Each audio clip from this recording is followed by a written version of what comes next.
زبانی یاد کرنے کے لیے آیت سن لیں۔ زبور شریف میں سے زبور 119 آیت 105۔ تیرا کلام میرے قدموں کے لیے چراغ اور میری راہ کے لیے روشنی ہے۔ زبانی یاد کرنے کے لیے ایک اور آیت سن لیں۔ حضرت متی رسول کی معرفت لکھی گئی انجیل، اس کا 4 باب اور 4 آیت۔ اس نے جواب میں کہا، لکھا ہے کہ آدمی صرف روٹی ہی سے جیتا نہ رہے گا، بلکہ ہر بات سے جو خدا کے منہ سے نکلتی ہے۔ جس طرح سب انسانوں کو ہر روز جسمانی خوراک کی ضرورت ہوتی ہے، بالکل اسی طرح حضرت عیسیٰ المسیح کے ماننے والوں کو ہر روز روحانی خوراک کی ضرورت ہوتی ہے۔ حضرت عیسیٰ المسیح کے ماننے والوں کو ہر روز کلام مقدس میں سے کچھ نہ کچھ سیکھنا چاہیے۔ ہمیں نہ صرف اللہ تعالیٰ کا کلام پڑھنا اور سننا چاہیے، بلکہ اس پر خوب غور کرنا چاہیے۔ اور نہ صرف اس پر خوب غور کرنا چاہیے، بلکہ اس پر عمل بھی کرنا چاہیے۔ اب سنتے ہیں کہانی۔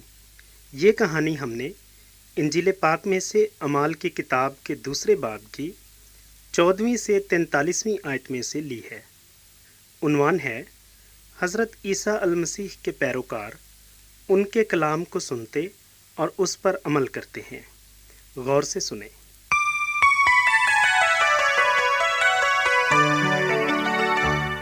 حضرت عیسیٰ المسیح کے پیروکار اس کے کلام کو سنتے اور اس پر عمل کرتے ہیں۔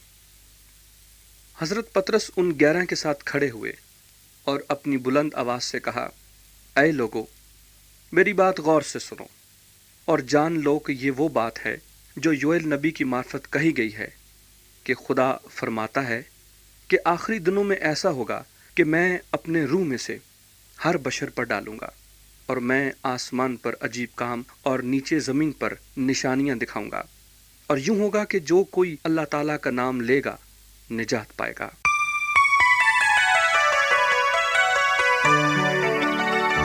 ساتھیو، حضرت عیسیٰ المسیح ایک شخص تھے۔ ان کا اللہ تعالیٰ کی طرف سے ہونا ان عجیب کاموں اور نشانوں سے ظاہر ہوا جو وہ کرتے تھے۔ جب حضرت عیسیٰ المسیح اللہ تعالیٰ کے انتظام کے مطابق پکڑوائے گئے، انہیں بے شرح لوگوں نے سولی پر چڑھا کر مار ڈالا، مگر اللہ تعالیٰ نے موت کے بند کھول کر انہیں یعنی حضرت عیسیٰ المسیح کو زندہ کر دیا، کیونکہ ممکن نہ تھا کہ وہ موت کے قبضے میں رہتے۔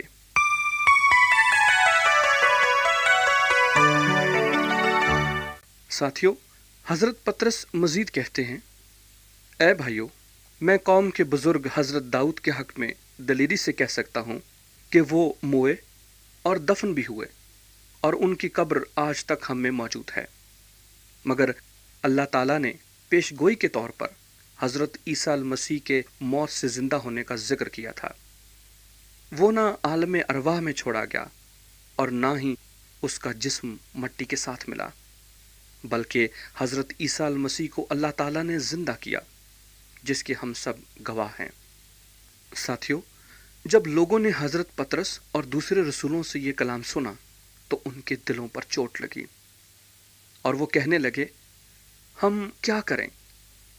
حضرت پطرس نے ان سے کہا، توبہ کرو اور تم میں سے ہر ایک اپنے گناہوں کی معافی کے لیے حضرت عیسیٰ المسیح کے نام پر بپتسمہ لے، تو تم روح القدس انعام میں پاؤ گے، اس لیے کہ یہ وعدہ تم اور تمہاری اولاد اور ان سب دور کے لوگوں سے بھی ہے جن کو خداوند ہمارا خدا اپنے پاس بلائے گا۔ اور اسی دن 3000 آدمیوں کے قریب ان میں مل گئے، جن لوگوں نے اللہ تعالیٰ کے کلام کو قبول کیا اور بپتسمہ لیا۔ وہ رسولوں سے اللہ تعالیٰ کے کلام کی باتیں سننے، آپس میں رفاقت رکھنے، روٹی توڑنے اور دعا کرنے میں مشغول رہے۔